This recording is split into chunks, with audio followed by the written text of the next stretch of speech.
Gujarati Raja made chief justice to win the meeting, क्योंकि ये latitudes और लॉन्गिट्यूड्स ही हमें बताते हैं कि अर्थ पर इंडिया कहां पर लोकेटेड है। अगर हमें चाइना की गर्दन दबोचनी हो तो अंडमान निकोबार काफी है। पहले तिब्बत को कब्जाया, मंगोलिया के कुछ एरिया को कब्जाया, अब भारत के ऊपर भी नजर गड़ाए बैठा है, बट होने नहीं देंगे, घर में घुस के मारेंगे। भारत को सोने की चिड़िया कहा जाता था, जिस पर अंग्रेजों की काली बुरी नजर पड़ी। तो पहले जाने वाले कौन थे? हनुमान जी थे क्रॉस करने वाले, है ना। फिर तो पूरी सेना ही चढ़ गई थी भैया श्रीलंका के ऊपर। राम जी की सेना चली, हनुमान जी की सेना चली। सो हेलो हाय, क्या हाल चाल everyone, my name is Gautam Lakhani and I welcome you all to restart. So आज के सेशन में हम लोग डिस्कस करने जा रहे हैं क्लास 9th ज्योग्राफी का सबसे पहला chapter, that is India size and location. ये चैप्टर अपने आप में बहुत ज्यादा इंपॉर्टेंट और इंटरेस्टिंग है, बिकॉज इस चैप्टर के अंदर हम जानेंगे, हम देखेंगे कि इंडिया की लोकेशन और साइज क्या है। यानी कि इस चैप्टर में इंडिया के ज्योग्राफिकल एक्सटेंट को हम डिटेल के साथ कवर करेंगे, डिस्कस करेंगे। तो चलिए ज्यादा टाइम वेस्ट ना करते हुए इस चैप्टर की शुरुआत करते हैं, that is India size and location, chapter first of geography class 9th। देखिए क्या है बच्चा, इस चैप्टर को शुरू करने से पहले हमें दो चीजें समझनी जरूरी हैं, that are latitudes and longitudes. देखो जब बात आती है लैटिट्यूड्स की, so latitudes are basically the horizontal lines जो क्या कर रही हैं, अर्थ को डिवाइड कर रही हैं। और 0 डिग्री लैटिट्यूड हमें जो देखने को मिलता है दैट इज इक्वेटर। तो 0 डिग्री लैटिट्यूड इक्वेटर क्या कर रहा है, ये अर्थ को ऑलमोस्ट 2 इक्वल हाफ्स में डिवाइड कर रहा है। North of equator is known as the northern hemisphere. इसको हम क्या कहेंगे, इसको हम कहेंगे northern hemisphere. And when it comes to the south of equator, तो इसको हम क्या कहेंगे, इसको हम कहेंगे southern hemisphere, that is southern hemisphere. तो north of equator is northern hemisphere and south of equator is southern hemisphere. तो इक्वेटर अर्थ को ऑलमोस्ट 2 इक्वल हाफ्स में डिवाइड कर रहा है। वहीं दूसरी तरफ अगर आप देखो, so these are the vertical lines जो कि हैं लॉन्गिट्यूड्स। लॉन्गिट्यूड्स की जब हम बात करते हैं तो लॉन्गिट्यूड्स हमें वेस्ट टू ईस्ट देखने को मिलते हैं, और जो इंडिया है वो ईस्टर्न साइड पर हमें इसमें देखने को मिलता है। अब देखिए जब बात आती है लैटिट्यूड्स और लॉन्गिट्यूड्स की, तो लैटिट्यूड्स और लॉन्गिट्यूड्स के बारे में आप पहले की क्लासेस में भी पढ़ चुके हैं। यहां पढ़ना इसलिए इंपॉर्टेंट है बिकॉज जब हम इंडिया की लोकेशन के बारे में बात करेंगे तो आपको एक आइडिया होना चाहिए। तो अब चलते हैं इंडिया के लोकेशन के बारे में। देखिए जब इंडिया की लोकेशन की बात आती है तो India completely lies in the northern hemisphere.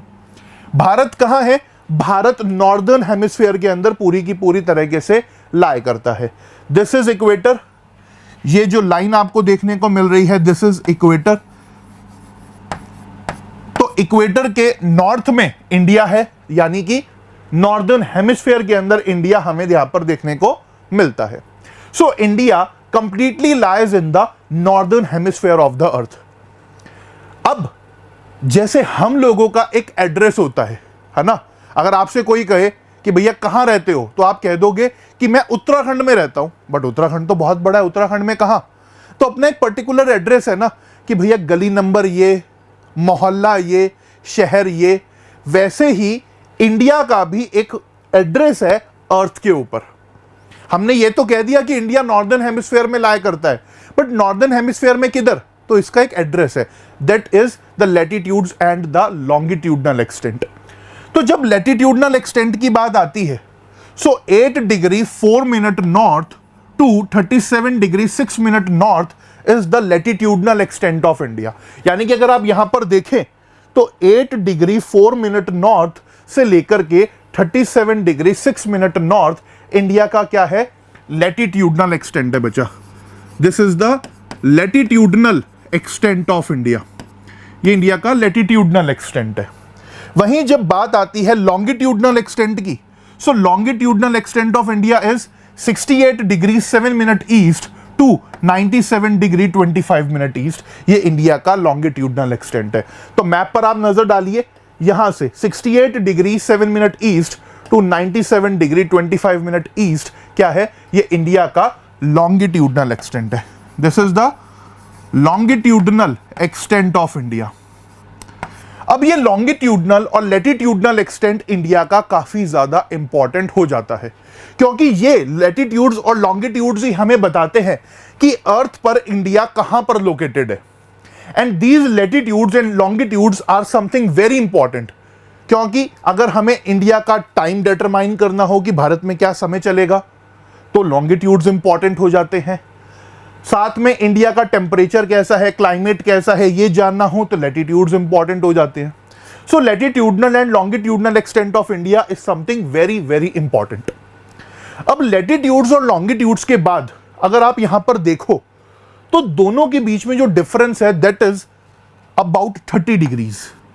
30 degrees का डिफरेंस आपको देखने को मिलेगा, यानी कि अगर आप 37 डिग्री 6 मिनट नॉर्थ में से 8 डिग्री 4 मिनट नॉर्थ माइनस कर दो तो लगभग आपको 29 डिग्रीज 30 डिग्रीज के आसपास का डिफरेंस देखने को मिलेगा।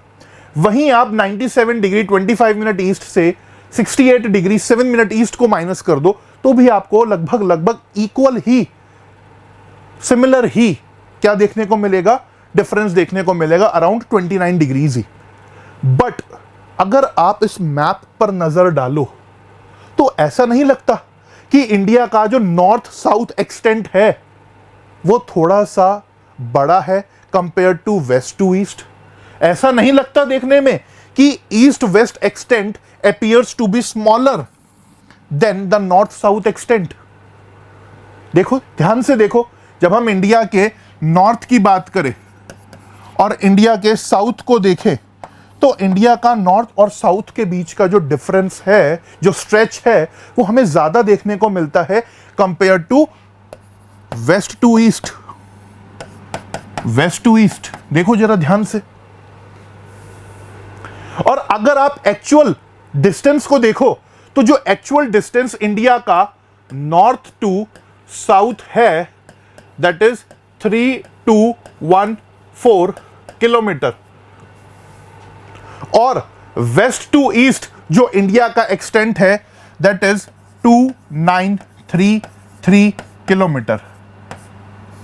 तो ऐसा क्यों है कि भाई लगभग जो डिफरेंस है वो 30 डिग्रीज का है, नॉर्थ टू साउथ या वेस्ट टू ईस्ट या ईस्ट टू वेस्ट। तो ये डिफरेंस इतना क्यों? तो देखिए, जब बात आती है लैटिट्यूड्स और लॉन्गिट्यूड्स की, तो लैटिट्यूड्स के बीच में हमें इक्वल डिस्टेंस देखने को मिलता है अर्थ पर। बट वहीं जब लॉन्गिट्यूड्स के डिस्टेंस की बात आती है तो लॉन्गिट्यूड्स के बीच का जो डिस्टेंस है वो वेरी करता है इक्वेटर टू पोल। इक्वेटर्स में लॉन्गिट्यूड्स के बीच में डिफरेंस काफी ज्यादा हो जाता है और पोल्स तक पहुंचते पहुंचते साउथ या नॉर्थ पोल तक लॉन्गिट्यूड्स का जो डिफरेंस है वो 0 हो जाता है। तो इसीलिए हमें यह डिफरेंस देखने को मिलता है डिस्पाइट द फैक्ट कि यहां पर दोनों के बीच का जो डिफरेंस है दैट इज अबाउट 30 डिग्रीज। तो नॉर्थ टू साउथ इंडिया का जो एक्सटेंट है that is 3214 kilometres, and when it comes to west to east, तो वेस्ट टू ईस्ट इंडिया के बीच का जो डिस्टेंस है दैट इज 2933 किलोमीटर्स। ये आपको याद रखना जरूरी है। तो ये था इंडिया के लोकेशन के बारे में, जिसमें हमने इंडिया का लैटिट्यूडनल और लॉन्गिट्यूडनल एक्सटेंट बचा पढ़ा। ये इंपॉर्टेंट है, यहां से कई बार क्या आ जाता है, एमसीक्यू आ जाता है। अब देखिए, इसके बाद अगर हम आगे की तरफ चलें तो लोकेशन ऑफ इंडिया को अगर और समझें तो इंडिया के सेंटर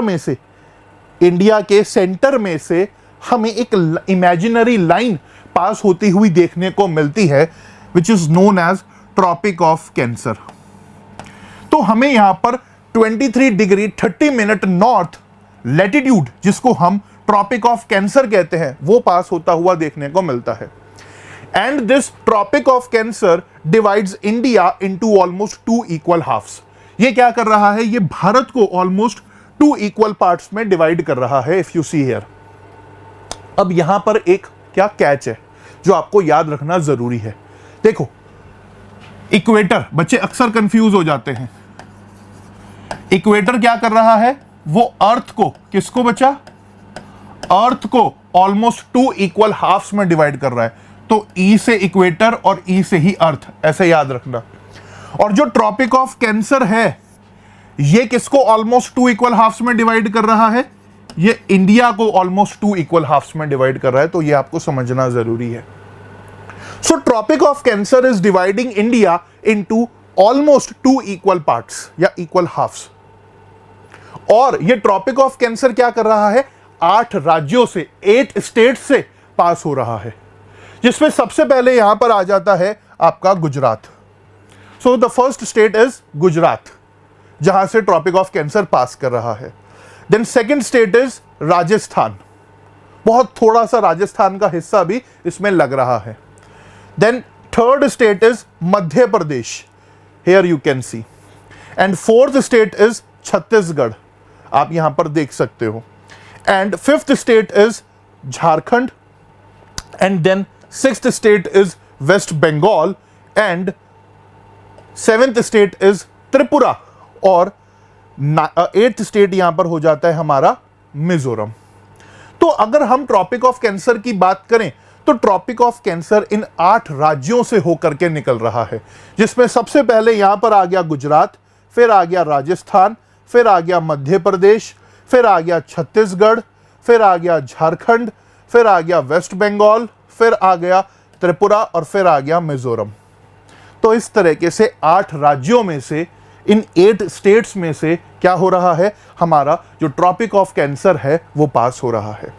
यहां से अक्सर एमसीक्यू पूछ लिया जाता है, या कहें 2 मार्कर 3 मार्कर क्वेश्चन भी पूछ लिया जाता है, जिसमें आपसे टीचर एग्जाम में पूछेगा कि भैया उन 8 राज्यों के नाम लिख दो, 8 स्टेट्स के नाम लिख दो जिनमें से ट्रॉपिक ऑफ कैंसर पास हो रहा है, या एमसीक्यू में पूछ लेगा आपसे।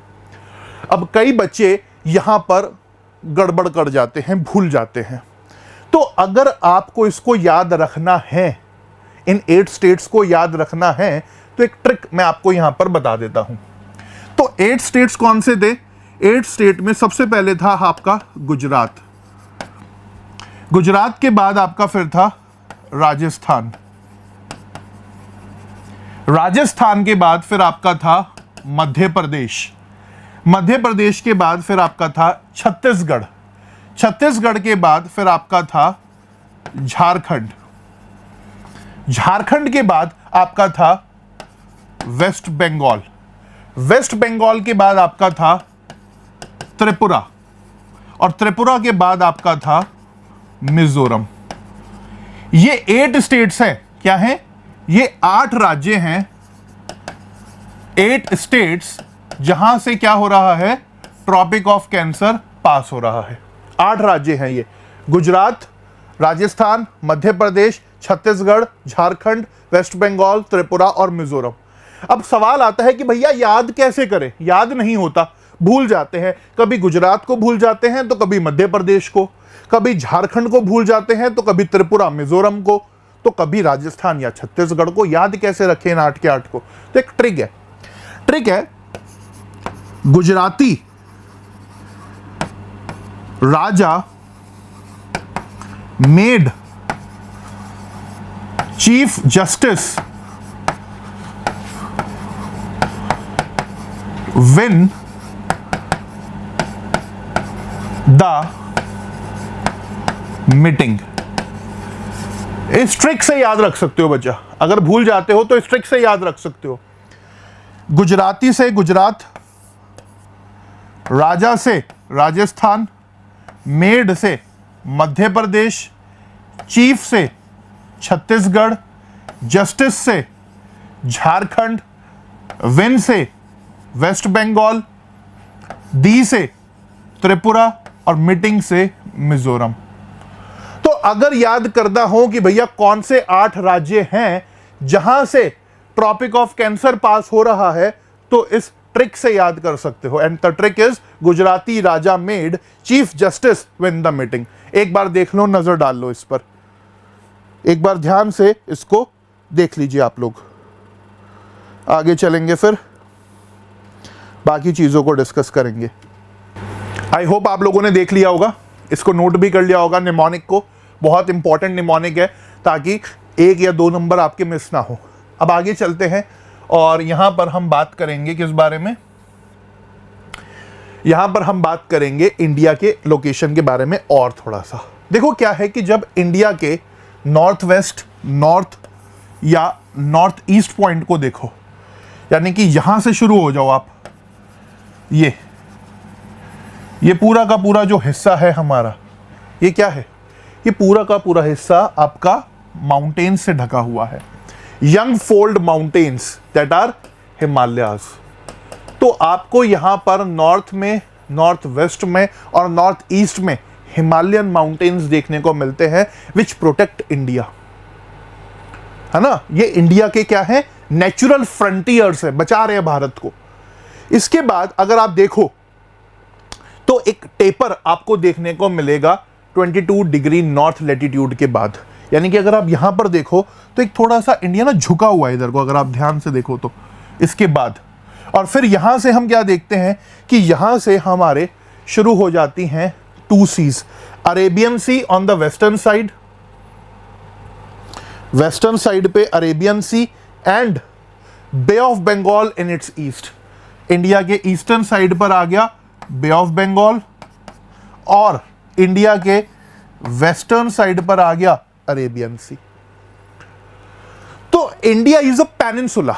इंडिया क्या है, भारत क्या है, एक पेनिनसुला है, यानी कि भारत 3 तरफ से पानी से घिरा हुआ है। वेस्टर्न साइड पर अरेबियन सी, ईस्टर्न साइड पर बे ऑफ बंगाल और नीचे तो पूरा इंडियन ओशन है ही भैया। तो ये था इंडिया के लोकेशन के बारे में और अरेबियन सी और बे ऑफ बंगाल के बारे में, जो इंडिया के वेस्टर्न और ईस्टर्न साइड पर हमें देखने को मिलते हैं।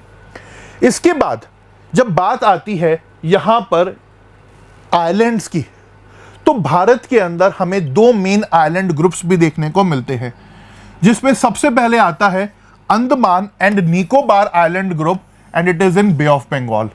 तो बे ऑफ बंगाल के अंदर यहां पर आपको अंडमान और निकोबार आइलैंड ग्रुप देखने को मिल जाता है। और उसके बाद आप अरेबियन सी की तरफ नजर डालें तो अरेबियन सी में आपको लक्षद्वीप आइलैंड्स देखने को मिलते हैं। तो अरेबियन सी में we have the Lakshadweep island group and bay of Bengal में we have Andaman Nicobar island group, जो स्ट्रैटेजिकली हमारे लिए बहुत इंपॉर्टेंट है। अगर हमें चाइना की गर्दन दबोचनी हो तो अंडमान निकोबार काफी है। कैसे क्या वो फिर चर्चा करेंगे।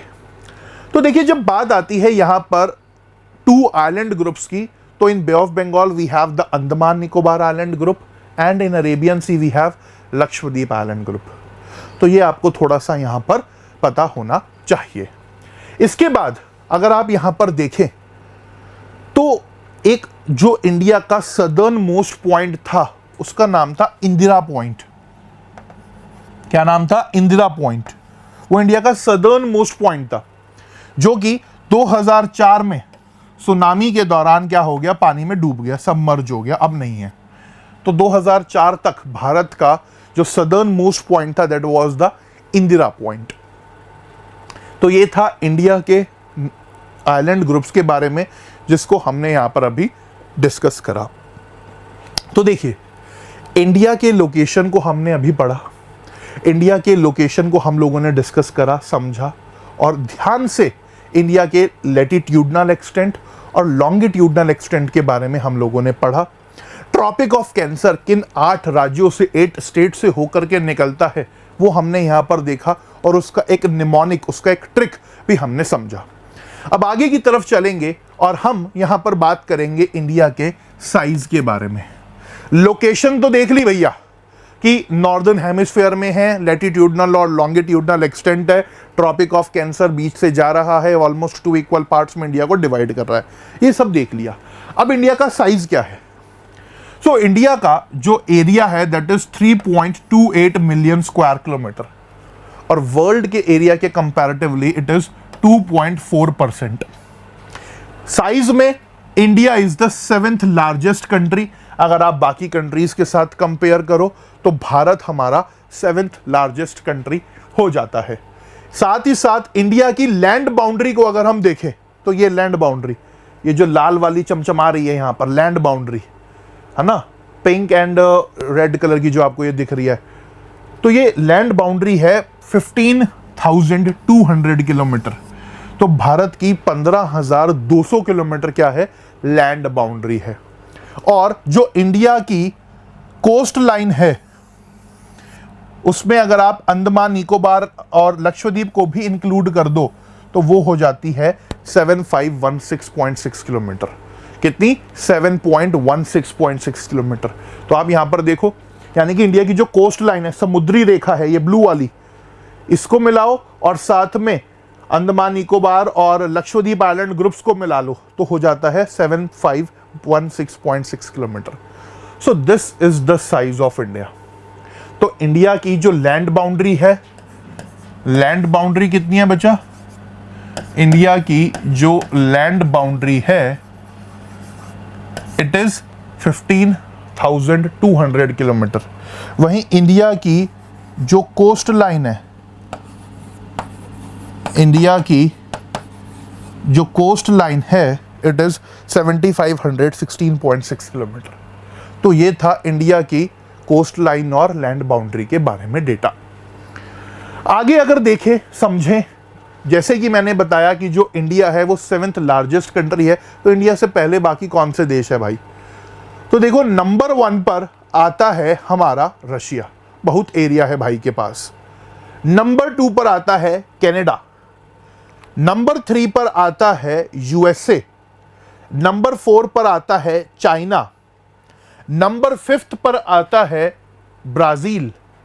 नंबर 6th पर आता है Australia and then number 7th पर आता है इंडिया। तो सबसे बड़ी लार्जेस्ट कंट्री साइज वाइज कौन सी हुई? लार्जेस्ट कंट्री साइज वाइज आपकी हुई रशिया। देन नंबर 2 हुई कनाडा, नंबर 3 हुई यूएसए, नंबर 4th हुई चाइना, कब्जा करा हुआ है बहुत जगह इसने, और नंबर 5th हुई आपकी ब्राजील, नंबर 6th हुई आपकी ऑस्ट्रेलिया और नंबर 7th हुई आपकी इंडिया। चाइना तो बस कब्जा कर करके इस लिस्ट के अंदर है।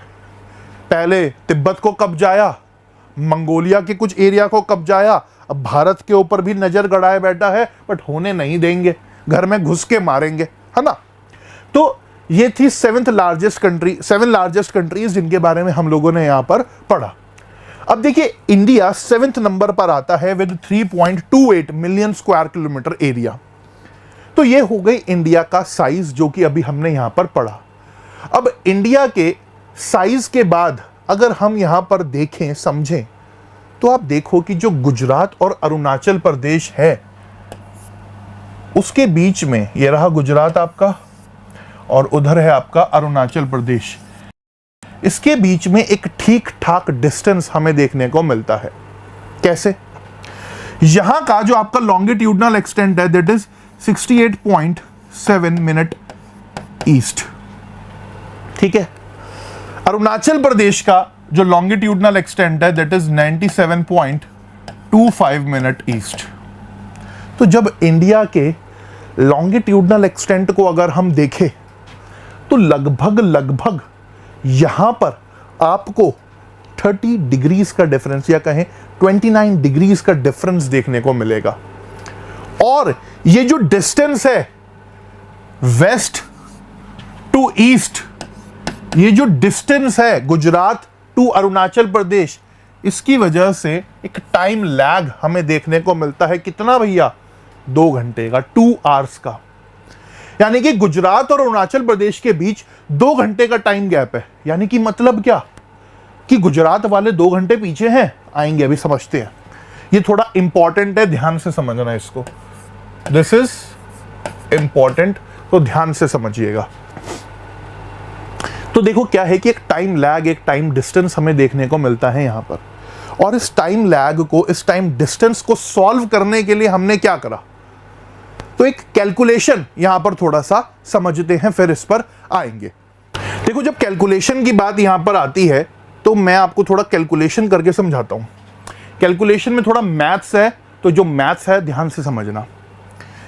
देखो अर्थ को अगर आप पूरा देखो तो अर्थ में आपको कितने डिग्रीज देखने को मिलते हैं? अर्थ में आपको देखने को मिलते हैं 360 डिग्रीज। कितना देखने को मिलता है? 360 डिग्रीज। यानी कि अगर हम सिंपल शब्दों में समझे तो जो पूरा लॉन्गिट्यूडनल एक्सटेंड जो पूरा चक्कर लगाती है दैट इज 360 डिग्रीज। और इस पूरे चक्कर को लगाने में अर्थ को जो टाइम लगता है वो कितना लगता है बच्चा? टाइम लगता है 24 आवर्स अप्रोक्सीमेटली अर्थ को कितना टाइम लग रहा है? यहां पर अगर आप देखें तो अर्थ को 24 घंटे लग रहे हैं इसको पूरा एक यहां पर अपना रोटेशन कंप्लीट करने में। तो 1 आवर में अगर हम देखें अर्थ कितना कवर कर पा रही है, तो 360 को अगर आप 24 से डिवाइड कर दो तो कितना आएगा भैया? जरा कमेंट सेक्शन में बताओ फटाफट। तो यहां पर आएगा 15। यानी कि 1 घंटे के अंदर अगर हम देखें तो 1 आवर के अंदर अर्थ क्या कर पा रही है? 15 डिग्रीज कवर कर पा रही है। कितने डिग्रीज कवर कर पा रही है? 15 डिग्रीज कवर कर पा रही है। यानी कि 1 डिग्री को कवर करने में अर्थ को कितने डिग्री को बेटा? 1 डिग्री को 1 डिग्री को कवर करने में अर्थ को कितना टाइम लग रहा है भैया? तो 1 डिग्री को कवर करने में अर्थ को लगभग 4 मिनट लग रहे हैं। सिंपल मैथ्स है। पूरा एक रोटेशन कंप्लीट यानी कि 360 डिग्री कंप्लीट करने में लगभग 24 घंटा लगता है अर्थ को। तो 1 घंटे में अर्थ ने कितना करा भैया? 15 डिग्री कवर करा। तो 1 घंटे में 15 डिग्री कवर करा, यानी कि 1 डिग्री कितने मिनट में कवर कर रही है? 4 मिनट में कवर कर रही है अर्थ।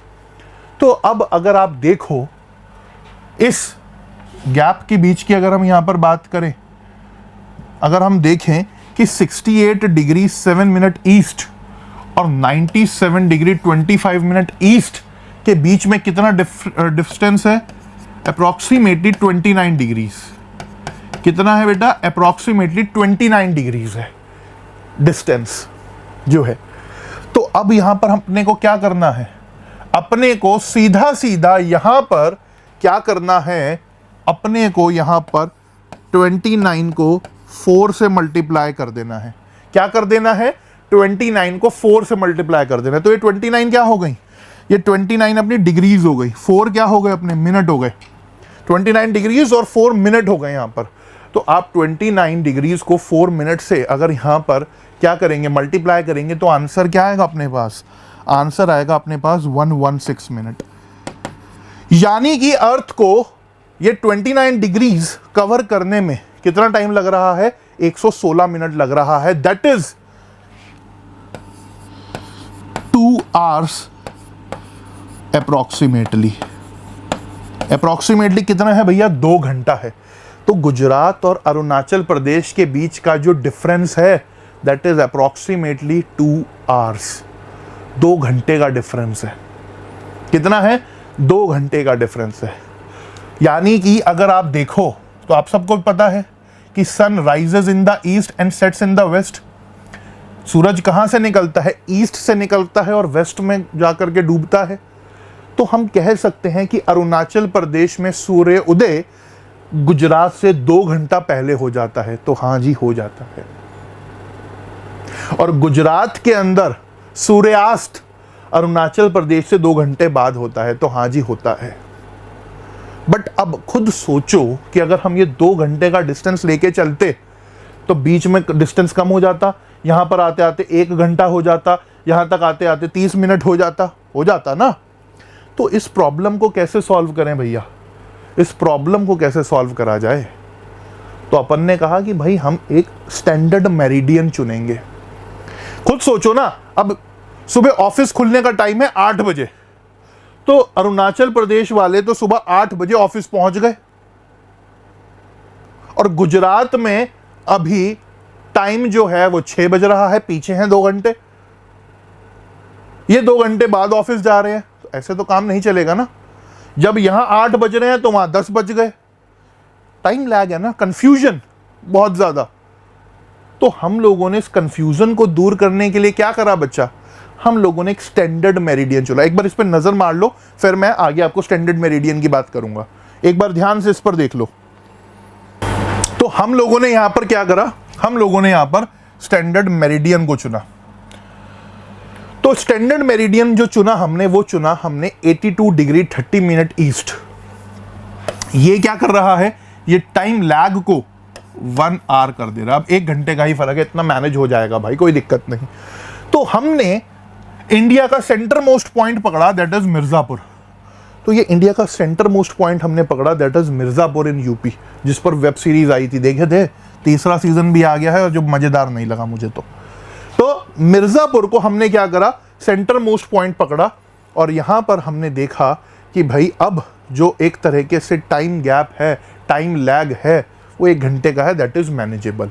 तो अगर आपसे क्वेश्चन पूछा जाए कि what is the standard meridian of India, so the answer is 82 degree 30 minute east, and from where it passes from Mirzapur, Uttar Pradesh.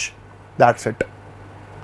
तो ये था टाइम के बारे में और स्टैंडर्ड मेरिडियन के बारे में, जिसको अपन ने यहां पर डिस्कस करा, हमने यहां पर डिस्कस करा। तो जो गुजरात और अरुणाचल प्रदेश की दूरियां थी, उसको मिर्जापुर ने थोड़ा सा कम कर दिया भैया, स्टैंडर्ड मेरिडियन देकर के, सीधी सी बात है ये। अब चलिए, अब यहां पर अगर हम लैटिट्यूडनल एक्सटेंट की बात करें, यानी कि अगर हम यहां पर नॉर्थ टू साउथ की बात करें, कश्मीर से कन्याकुमारी की अगर हम यहां पर बात करें, तो यहां भी दिक्कत है। यहां भी क्या है, जो डे और नाइट का ड्यूरेशन है वो थोड़ा सा गड़बड़ है। डे और नाइट का ड्यूरेशन क्या है, थोड़ा सा गड़बड़ है जब आप साउथ से नॉर्थ की तरफ जाते हैं। मतलब क्या, आते हैं समझते हैं। देखो क्या है कि यहां पर आप थोड़ा सा एक क्वेश्चन के तौर पर समझने की कोशिश करो।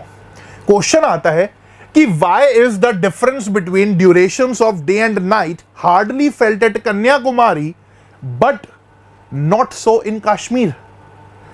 कि भैया जो डे और नाइट के बीच का डिफरेंस है वो कन्याकुमारी में तो पता ही नहीं लगता, बट ऐसा कश्मीर में नहीं, ऐसा क्यों? तो देखो सिंपल सी बात है, equator plays a very important role here. जितना आप इक्वेटर के पास आओगे उतना डेज का ड्यूरेशन बढ़ जाएगा, गैप बढ़ जाएगा। क्या हो जाएगा, डे का ड्यूरेशन बढ़ जाएगा, क्योंकि इक्वेटर पर सबसे ज्यादा सनलाइट रहती है तो दिन रहता है। तो जब बात आती है इक्वेटर की, तो इक्वेटर पर जो डे और नाइट है वो सेम ड्यूरेशन के हमें होते हुए देखने को मिलते हैं, उसमें कोई ज्यादा फर्क नहीं है। Day and night are of same duration. तो जब बात आती है कन्याकुमारी की, तो कन्याकुमारी यानी कि एक तरीके से साउथ की बात हो रही है, somewhere around 8 degree 4 minute north की बात हो रही है, इक्वेटर की लैटिट्यूड की। तो कन्याकुमारी जो है वो 8 डिग्री 4 मिनट नॉर्थ में है, यानी कि इक्वेटर से कितना दूर है, इक्वेटर से सिर्फ 8 डिग्री दूर है। तो यहां पर जो डे और नाइट का ड्यूरेशन है कन्याकुमारी में वो ज्यादा पता नहीं लगता, क्योंकि ये इक्वेटर के पास है। Kanyakumari is near to equator. क्या है बेटा, इक्वेटर के पास है, नियर टू इक्वेटर है कन्याकुमारी। कौन, Kanyakumari. So Kanyakumari is near to equator, कैमरे से बाहर हो गया, sorry. Kanyakumari is near to equator. और वहीं जब बात आती है, अगर हम ऊपर की तरफ चले थोड़ा, है ना, नॉर्थ की तरफ चले, अगर हम थोड़ा पोल्स की तरफ चले, अगर हम थोड़ा इक्वेटर से, तो क्या है कि डे और नाइट के बीच का जो ड्यूरेशन है वो बढ़ जाएगा, गैप जो है वो बढ़ जाएगा। तो जब आप कश्मीर की बात करते हो, तो कश्मीर जो है वो क्या हो गया, Kashmir is 37 degree 6 minute north, latitudinal extent जो है वहां का। तो वो इक्वेटर से या कहें कन्याकुमारी से 30 डिग्री ऊपर है। इक्वेटर से तो कितना ऊपर है, इक्वेटर से 37 डिग्रीज ऊपर है, और वो कन्याकुमारी से कितना ऊपर है, लगभग 30 डिग्रीज ऊपर है। तो 30 डिग्रीज की वजह से क्या हुआ, ये जो डे और नाइट का ड्यूरेशन है ये बढ़ गया। क्या हो गया, ये डे और नाइट के बीच के जो ड्यूरेशन का डिफरेंस है ये बढ़ गया। So we can simply see here, आराम से हम ये कह सकते हैं कि when we are near to equator, so the duration of day and night are approximately same. कि जब आप इक्वेटर के पास होते हो तो डे और नाइट का जो ड्यूरेशन होता है वो लगभग सेम होता है। But when you move away from equator towards the pole, जब आप इक्वेटर से पोल की तरफ जाते हो तो ये जो डिफरेंस है ये बढ़ जाता है, और वो हम यहां पर कन्याकुमारी और कश्मीर के एग्जाम्पल से समझ सकते हैं कि कश्मीर जो कि इक्वेटर से दूर है लगभग 37 डिग्रीज, वहां पर डे और नाइट के ड्यूरेशन के बीच का जो डिफरेंस है वो ज्यादा है, और वहीं कन्याकुमारी जो इक्वेटर के पास है, ज्यादा दूर नहीं है, सिर्फ 8 डिग्री दूर है, तो वहां पर डे और नाइट के बीच का जो ड्यूरेशन का डिफरेंस है वो ज्यादा पता नहीं लगता भैया।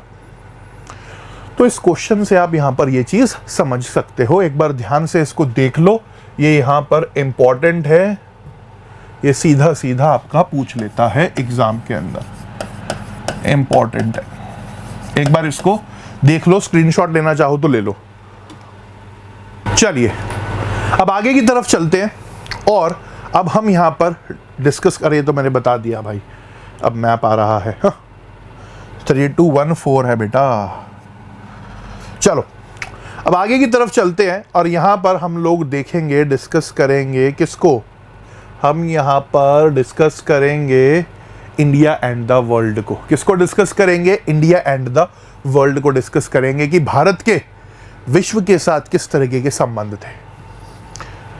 जब भारत की बात आती है, भारत को सोने की चिड़िया कहा जाता था, जिस पर अंग्रेजों की काली बुरी नजर पड़ी, और इस सोने की चिड़िया को अंग्रेजों ने लूटा। तो इसका मतलब क्या है? क्या भारत में पेड़ों पर, ट्रीज पर, ब्रांचेस पर, डालियों पर सोने की चिड़िया बैठी रहती थी? क्या भारत में जो स्पैरो वगैरह उड़ती थी, जो चिड़िया वगैरह उड़ती थी, वो सोने की बनी होती थी? तो जवाब आता है नहीं। तो जब भारत की बात आती है बेटा, India was the economic power at one point of time.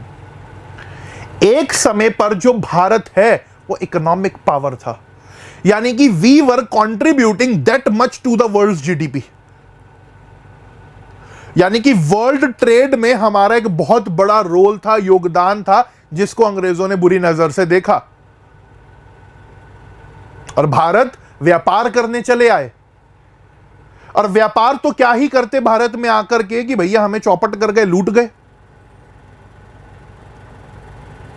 तो देखिए, जब बात आती है इंडिया एंड द वर्ल्ड की, इंडिया का, भारत का वर्ल्ड के साथ अपने आप में एक ट्रेड कनेक्शन था, रिलेशन था।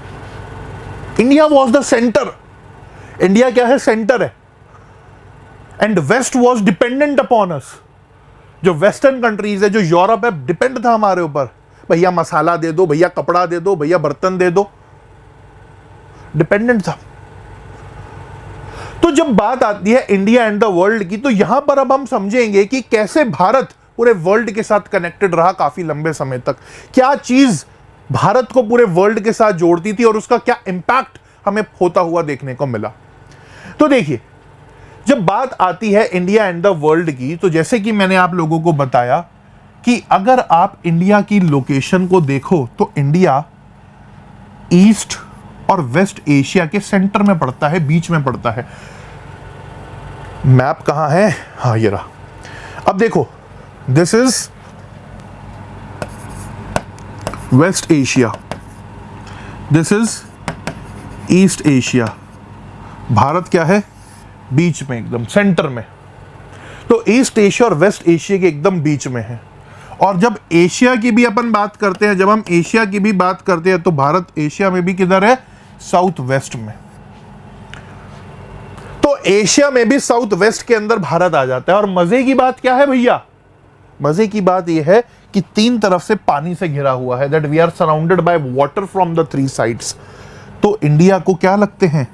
ओशनिक रूट्स लगते हैं। ओशन जो है इंडिया को वर्ल्ड के साथ क्या करता है? कनेक्ट करता है।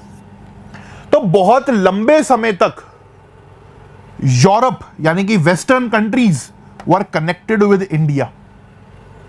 एंड ये जो इंडियन ओशन है, ये भारत को क्या करता है? एक स्ट्रेटेजिक सेंट्रल लोकेशन देता है पूरे के पूरे इंडियन ओशन के अंदर। देखो, ये पूरा इंडियन ओशन है। इस इंडियन ओशन के अंदर आप देखो तो इंडिया सेंटर में एकदम बैठा है पकड़ बना करके अपने कि आओ देखते हैं कौन सा आएगा, ऐसे। तो जब बात आती है यहां पर इंडिया की सेंट्रल लोकेशन की, तो ये लोकेशन एक बहुत इंपॉर्टेंट रोल प्ले करती है जियोपॉलिटिकली। जियोपॉलिटिकली मतलब क्या कि विश्व पॉलिटिक्स के अंदर सेंट्रल लोकेशन पे बैठे हैं भाई साहब हम। और इस सेंट्रल लोकेशन ने हमें बहुत लंबे समय तक, या कहें आज भी, वर्ल्ड ट्रेड पर डोमिनेंस बनाने का मौका दिया, एडवांटेज दिया। So this central location of India plays a very important role. ये जो डेक्कन पेनिनसुला है अपना, ये जो डेक्कन पेनिनसुला है अपना, दिस डेक्कन पेनिनसुला, ये जो डेक्कन पेनिनसुला है अपना, ये क्या कर रहा है, ये Indian ocean connecting routes provide हमें कर रहा है। हम वेस्ट एशिया के साथ, अफ्रीका के साथ, यूरोप के साथ यहां पर जुड़े हुए हैं। यानी कि जो भारत की वेस्टर्न कोस्ट है, अरेबियन सी साइड वाली कोस्ट है, ये क्या करती थी, ये हमें west Asian countries, Oman, Yemen, gulf countries, African countries के साथ जोड़ती थी, यूरोप के साथ आगे जोड़ती थी पूरा ऊपर, सॉरी। और जो ईस्टर्न साइड है इंडिया की, ये क्या कर रही है, ये हमें Thailand, Myanmar, Bangkok, Singapore, Malaysia, south east Asian countries के साथ जोड़ती थी। तो भारत क्या एकदम बीच में बैठा है अपना राजा बन के। तो ये कहीं ना कहीं बहुत इंपॉर्टेंट है। So Indian ocean played a very important role in strengthening the location of India, the position of India. और इसका फायदा भारत को क्या हुआ बच्चा, इसका फायदा यहां पर भारत को यह हुआ कि देखो, कोई भी ऐसी कंट्री नहीं है जिसकी इतनी बड़ी कोस्ट लाइन हो इंडियन ओशन के साथ। तो इसीलिए इंडिया के नाम पर ही इंडियन ओशन रखा गया। सिर्फ इंडियन ओशन एक लौता ओशन है जो किसी देश के नाम पर जिसका नाम रखा गया है। क्यों? क्योंकि इंडिया ही ऐसी कंट्री है जो सबसे लंबी long coast line Indian ocean के अंदर शेयर करती है। और ये इसकी पोजीशन को मजबूत करता है और जस्टिफाई करता है कि ओशन का नाम भारत के नाम पर हो।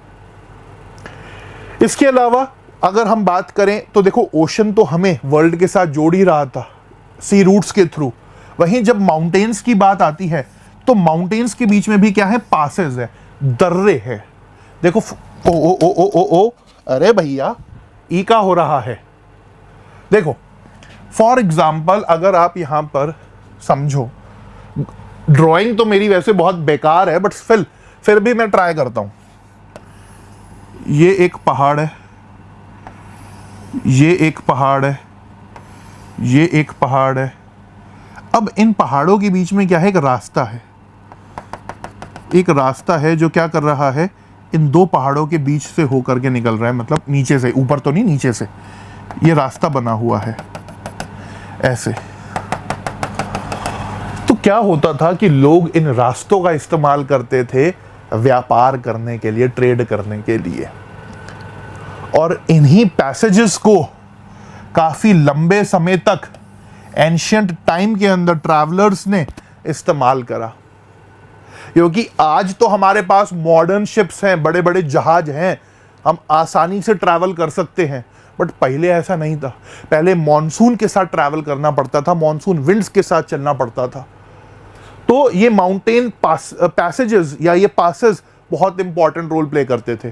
तो एंशिएंट पुराने समय में जो ट्रैवलर्स इंडिया आए वो इन्हीं पासेस के थ्रू आए, और इनके पीछे पीछे इन्वेडर्स भी आए भारत के अंदर, आक्रमणकारी भी आए भारत के अंदर, चाहे मोहम्मद गजनी हो गया हो या आगे चल करके फिर बाकी के लोग हो गए हो। तो कुल मिलाकर के इंडिया की जो लोकेशन है वो कहीं ना कहीं यहां पर आप देखो तो काफी इंपॉर्टेंट हो जाती है। और ये बहुत सारे माउंटेन पासेस है, आप देख सकते हो यहां पर बुर्जिल पास है, देन पीर पांजाल पास है, बनिहाल पास है, काराकोरम पास है, जोजिला पास है। ला मीन्स पास ओनली, ला का मतलब पास ही होता है। तो एक बार इसको देख लो, इतना इंपॉर्टेंट नहीं है ये नाम याद करना, बट फिर भी आपकी बेटर अंडरस्टैंडिंग के लिए बताया गया है।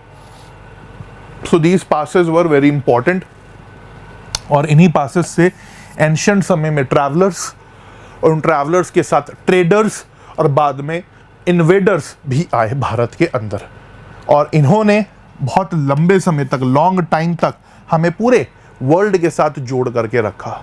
तो कहीं ना कहीं हम ये कह सकते हैं that mountain passes and the long coast line of India played a very important role in connecting India with the world, है ना। इसके बाद अगर आप यहां पर देखें तो इन पासेस से जो ट्रैवलर्स आते थे, ये जो ट्रेडर्स आते थे, ये क्या करते थे, ये कॉमोडिटीज़, खाने पीने की, पहनने की, इस्तेमाल करने की आइटम्स लेकर के जाते थे और इनके साथ साथ आइडियाज़ का एक्सचेंज भी होता था। तो ऐसा क्या लेके जा रहे हैं भैया भारत से, थोड़ा उस पर नज़र डाल लेते हैं। देखिए क्या है कि जब भारत की बात आती है तो India was the land of spices, मसाले इंडिया में बहुत फेमस थे। बट खाने पीने की आइटम के अलावा भी अगर आप देखो तो इंडिया का कल्चर भी बहुत वाइब्रेंट था। इंडिया के पास जो ट्रेजर ऑफ नॉलेज था वो किसी देश के पास नहीं था जो भारत के पास था। सो भारत के पास जो ट्रेजर ऑफ नॉलेज था that played a very important role.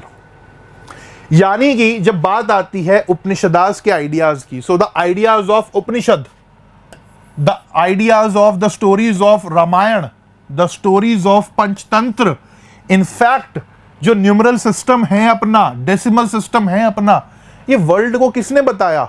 हमने बताया, भारत ने बताया। सो देख रहे हो, जब अंग्रेज भारत आए तो अंग्रेज भारत आके भारतीयों को क्या कहते हैं? That you people are not civilised, you are savage. तुम तो जंगली हो, तुम सिविलाइज्ड नहीं हो। और बुड़बक को कौन बताए कि भैया भारत ने ही पूरे विश्व को एक पाठ पढ़ाया है, एक लेसन पढ़ाया है। फिर कभी चर्चा करेंगे हिस्ट्री की जब बात करेंगे। थोड़ा सा इमोशनल हो जाता हूं मैं जब भी ये टॉपिक आता है, because I feel very proud on the culture of Bharat and the tradition of Bharat. तो देखिए जब बात आती है उपनिषद, रामायण, महाभारत, वेद, पंचतंत्र स्टोरीज, इन सब आइडियाज को, not even this much, numerical system, decimal system, इन सब को वर्ल्ड के अलग अलग पार्ट्स में पहुंचाने में इन ट्रेडिंग रूट्स का, इन ट्रैवलर्स का, ट्रेडर्स का बहुत इंपॉर्टेंट रोल रहा। साथ ही साथ क्या होता था कि ये लोग spices, muslin is a cloth, cotton cloth, a variety of cotton, और भी काफ़ी सारी चीज़ें ये भारत से, इंडिया से अलग अलग कंट्रीज़ में लेकर के जाते थे। और इन कॉमोडिटीज़ के साथ साथ Upanishad, Ramayana, Panchatantra stories, decimal system के जो आइडियाज़ थे, साथ ही साथ ये जो आइडियाज़ वगैरह थे ये वहाँ तक पहुँचे। उन लोगों के भी जो आइडियाज़ थे वो भारत आए। जैसे ग्रीक्स का स्कल्पचर बनाने का तरीका, मूर्ति बनाने का तरीका भारत आया। साथ ही साथ आर्किटेक्चरल स्टाइल्स जो वेस्ट एशिया के अंदर मीनार वगैरह बनाए जाते थे, है ना, आपने मस्जिदों वगैरह में देखा होगा, डोम्स बनाए जाते थे, ये सब चीज़ें भारत आई इसी ट्रेड के साथ और इसी ट्रेड रूट्स, सी रूट्स के साथ। यानी कि अगर हम यहाँ पर बात करें इंडिया एंड द वर्ल्ड की, so India was connected with the entire world. Bharat पूरे के पूरे वर्ल्ड के साथ कनेक्टेड था, जुड़ा हुआ था। और भारत के आइडियाज़, भारत की कॉमोडिटीज़ दूसरे एरियाज़ में पहुंची और वहाँ के आइडियाज़ भारत आए।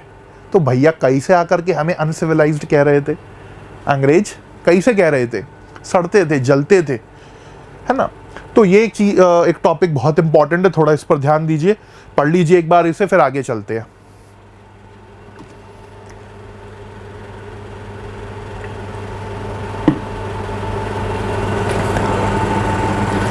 So India in the world के बाद अगर आप यहां पर देखो तो पहले क्या होता था?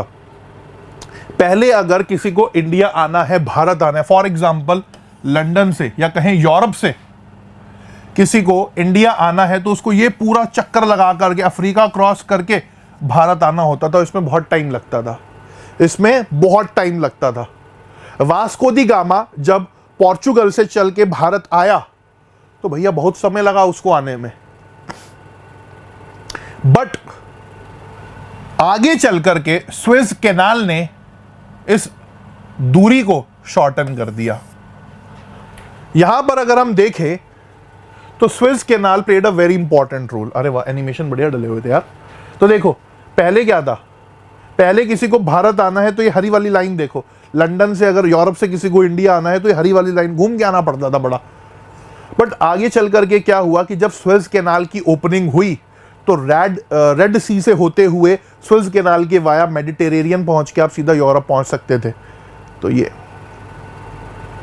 तो इस लॉन्ग रूट को शॉर्ट कर दिया स्वेज कैनाल की ओपनिंग से। एंड आज अगर हम देखें वर्ल्ड ट्रेड, ग्लोबल ट्रेड की बात करें तो स्वेज कैनाल एक one of the most important routes है। पनामा हो गया, स्वेज कैनाल हो गया, they are the most congested and सबसे ज्यादा ट्रैफिक यहां पर हमें देखने को मिलता है शिप्स का और बाकी चीजों का। तो जब बात आती है यहां पर स्वेज कैनाल की तो 1869 में स्वेज कैनाल की ओपनिंग हुई, शुरू हुआ, स्वेज कैनाल ऑपरेशनल हुआ और इसने इंडिया और यूरोप के बीच का डिस्टेंस 7000 किलोमीटर तक कम कर दिया। सोचो समझो बताओ, 7000 किलोमीटर। वो जो गाना था ना, 7 समंदर पार में तेरे, तो स्वेज कैनाल ने कहा मैं छोटा करूंगा भाई, ये जो डिस्टेंस है ना मैं छोटा करूंगा। तो Suez canal played a very important role in connecting India और we can say Asia with the Europe. और ये जो पूरा का पूरा यहाँ पर डिस्टेंस है ये काफ़ी ज़्यादा कम हो गया। तो अब हम यहाँ पर क्या देख रहे हैं, अब हम यहाँ पर ये देख रहे हैं कि इंडिया इंडियन ओशन से होते हुए रेड सी से होते हुए मेडिटेरेनियन सी, कौन सी सी, मेडिटेरेनियन सी से होते हुए यूरोप पहुंच रहे हैं। तो ये था स्वेज कैनाल के बारे में, which played a very important role in reducing और in shortening the distance between India and the Europe. तो ये इंपॉर्टेंट है, यहां से अक्सर एमसीक्यू पूछ लिया जाता है स्पेशली फॉर द ईयर। तो ईयर आपको याद होना चाहिए, दैट इज 1869। ठीक है, तो ये था स्वेज कैनाल के बारे में। अब चलते हैं इस चैप्टर के लास्ट टॉपिक की तरफ, दैट इज इंडिया नेबरर्स। भारत के नेबरर्स के बारे में बात करेंगे। कुछ अच्छे हैं तो कुछ बेकार हैं। हाँ, क्या कहें भैया, पड़ोसी तो पड़ोसी है। देखो क्या है, आदमी दोस्त चुन करके बना सकता है बट पड़ोसी नहीं चुन सकता, मजबूरी है। तो देखिए क्या है कि जब बात आती है इंडिया के नेबरर्स की तो अफगानिस्तान, पाकिस्तान, चाइना, नेपाल, भूटान, म्यांमार, बांग्लादेश, श्रीलंका, मालदीव्स, ये भारत के कुछ पड़ोसी देश हैं। इनमें से कुछ के साथ तो भारत के रिलेशन बहुत प्यारे हैं, बहुत अच्छे हैं, और वहीं कुछ भारत से नफरत करते हैं, सड़ते हैं, जेलस है ना। तो थोड़ा सा जेलस वालों के बारे, जेलस जो होते हैं उनके बारे में भी पढ़ते हैं और जो अच्छे हैं उनके बारे में भी पढ़ते हैं। चलिए, तो देखिए जब बात आती है इंडिया के नेबरिंग कंट्रीज की, इंडिया के नेबरर्स की जब हम बात करते हैं तो India lies in south Asia and India is the most important, यानी कि स्ट्रैटेजिक कंट्री है। क्योंकि मैंने आपको इंडिया की लोकेशन के बारे में बताया था कि इंडिया वेस्ट एशिया और ईस्ट एशिया के सेंटर में है। सो इंडिया की जो पोजीशन है it is strategically very important. Strategically important होने का मतलब क्या कि भारत रणनीति वाइज, कूटनीति वाइज बहुत इंपॉर्टेंट पोजीशन पर है। कैसे, देखो इधर से चाइना के जहाज आते हैं, शिप्स आते हैं, अगर हम यहाँ पे रोक लगा दें ना, अंडमान निकोबार आइलैंड से यहाँ पे रोक लगा दें तो चाइना का ब्लॉकेड हो जाएगा। तो ये सबसे बड़ी प्रॉब्लम है चाइना के साथ, मतलब दिक्कत है चाइना को इंडिया से। छोड़ो, आगे पढ़ोगे इसको। तो देखो जब इंडिया की बात आती है तो इंडिया के अंदर आपको 28 स्टेट्स और 8 यूनियन टेरिटरीज देखने को मिलते हैं। और अगर हम भारत के पड़ोसियों की बात करें तो इंडिया कुछ कंट्रीज के साथ लैंड बाउंड्री शेयर करता है, कुछ कंट्रीज के साथ, और कुछ कंट्रीज के साथ भारत क्या करता है, कुछ कंट्रीज के साथ Bharat naval boundary, coastal boundary share करता है। तो जिन कंट्रीज के साथ इंडिया लैंड बाउंड्री शेयर करता है उसमें नॉर्थ वेस्ट के अंदर आपको पाकिस्तान और अफगानिस्तान देखने को मिलते हैं। तो नॉर्थ वेस्ट में आपको पाकिस्तान और अफगानिस्तान देखने को मिलते हैं। किधर, नॉर्थ वेस्ट के अंदर, नॉर्थ वेस्ट। जब इंडिया नॉर्थ की हम बात करें तो नॉर्थ में चाइना, नेपाल और भूटान शामिल हैं। तो नेपाल, चाइना और भूटान शामिल है। फिर वहीं ईस्ट की अगर हम बात करें तो ईस्ट में म्यांमार और बांग्लादेश शामिल है। तो इन 7 कंट्रीज के साथ भारत क्या कर रहा है, लैंड बाउंड्री शेयर कर रहा है। कौन कौन? Pakistan, Afghanistan in the north west, China, Nepal, Bhutan in the north and Myanmar and Bangladesh in the east. और जिसमें इंडिया शॉर्टेस्ट बॉर्डर जो शेयर कर रहा है, वो लैंड बाउंड्री जो शेयर कर रहा है, shortest land boundary is with Afghanistan. Afghanistan के साथ हमारा शॉर्टेस्ट लैंड बाउंड्री है। और जब बात आती है भैया लॉन्गेस्ट लैंड बाउंड्री की, तो लॉन्गेस्ट लैंड बाउंड्री इंडिया जो शेयर कर रहा है इट इज विद बांग्लादेश। तो बांग्लादेश के साथ हमारी लॉन्गेस्ट लैंड बाउंड्री है और शॉर्टेस्ट लैंड बाउंड्री हमारी अफगानिस्तान के साथ है। तो ये इंपॉर्टेंट हो जाता है।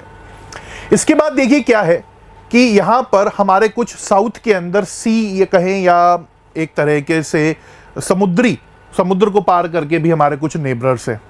तो अगर हम यहां पर सी को क्रॉस करके जाएं तो श्रीलंका और मालदीव्स आपको देखने को मिलते हैं। तो here we have Sri Lanka and here we have Maldives.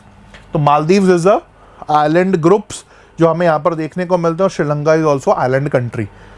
अब देखो श्रीलंका की जब बात आती है तो श्रीलंका एक बहुत ही नैरो पैसेज से सेपरेटेड है, नैरो चैनल से सेपरेटेड है, जिसको हम यहां पर पाक स्ट्रेट कहते हैं। तो ये अगर आप देखो तो this is India, this is Sri Lanka. तो ये जो बीच का हिस्सा है दिस इज पाक स्ट्रेट।